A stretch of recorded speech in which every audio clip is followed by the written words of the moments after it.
Merci beaucoup, monsieur de la presse.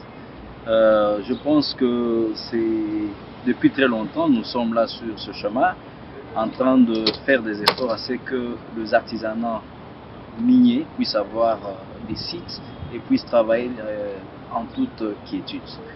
Là, chez nous, dans le Lualaba, nous avons à ce jour plus de 400 000 artisanaux, mais qui n'ont pas d'espace. On s'est rendu compte que la GECAMIN, qui a de grands espaces au niveau du Lualaba, a signé des contrats avec différentes sociétés et qu'il était question, il y a de ces endroits où les artisanaux sont en train de travailler et ils n'ont jamais eu un document qui pourront leur permettre de travailler en toute quiétude, et que lors du passage du chef de l'État dans le Lualaba, il y a eu un plaidoyer de la société civile qui a demandé à ce qu'il y ait une confirmation ou une transformation de ces sites-là en zone d'exploitation artisanale. Voilà pourquoi nous avons fait des démarches avec le cadastre minier. Et le cadastre minier nous a demandé aussi de parler avec la GECAMIN. Nous avons été là avec le DG de la GECAMIN. Nous avons parlé sur cette situation.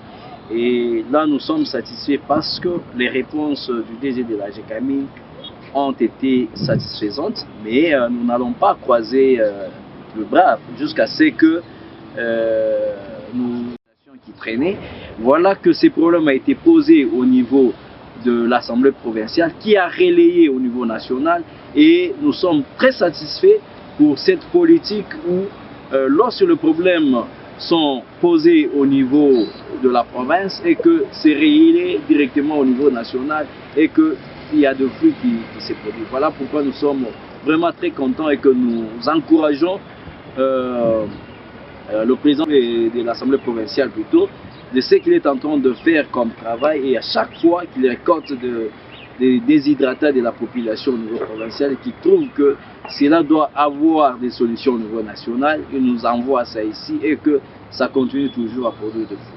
Il y a eu aussi la situation de retraités de la GECAMIN qui ne recevaient pas au niveau de CNSS leur comment est-ce qu'on appelle leur indemnité. Et voilà que on a posé aussi cette question au niveau du DG de la GECAMIN.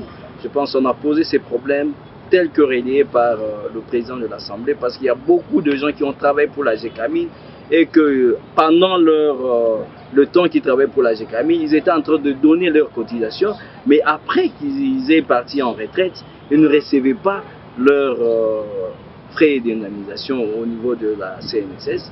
Alors nous avons posé ces problèmes au niveau de la GECAMIN depuis très longtemps, mais nous sommes satisfaits parce que le DG nous a rassuré que voilà, la GECAMIN a apuré la dette qu'elle avait au niveau de cette structure, et déjà d'ici le mois prochain, et toute cette catégorie de personnes vont commencer maintenant à recevoir leur indemnité. Nous étions là avec l'honorable président de l'Assemblée provinciale du Lualaba, qu'on faisait en campagne ensemble pour dire qu'il faudrait que cette fois-ci que nous ayons cette politique nous disons chez nous en Swahili, moya ndani, moya nje. Cela veut dire que l'un doit être dedans et l'autre doit être à l'extérieur, pour que la chaîne de transmission de l'information soit complète et concrète. Voilà qu'aujourd'hui, les exploitants artisanaux ont saisi le président de l'Assemblée provinciale et que l'information nous est parvenue au niveau national et que nous avons relayé ces... Oui, je pense au moment où nous sommes en train de vous parler, toutes nos bases sont vraiment mobilisées à accueillir le chef de l'État. Parce que nous avons déjà lancé le message. Il y a le président de l'Assemblée, la gouverneure de province, qui sont tous mobilisés pour accueillir le chef de l'État dans le Lualaba. Et là, nous rassurons le chef de l'État que tout le Lualaba l'attend à bras ouverts. Il sera vraiment le bienvenu dans le Lualaba et nous lui souhaitons vraiment un bon séjour dans le Lualaba. C'est chez vous. Merci beaucoup.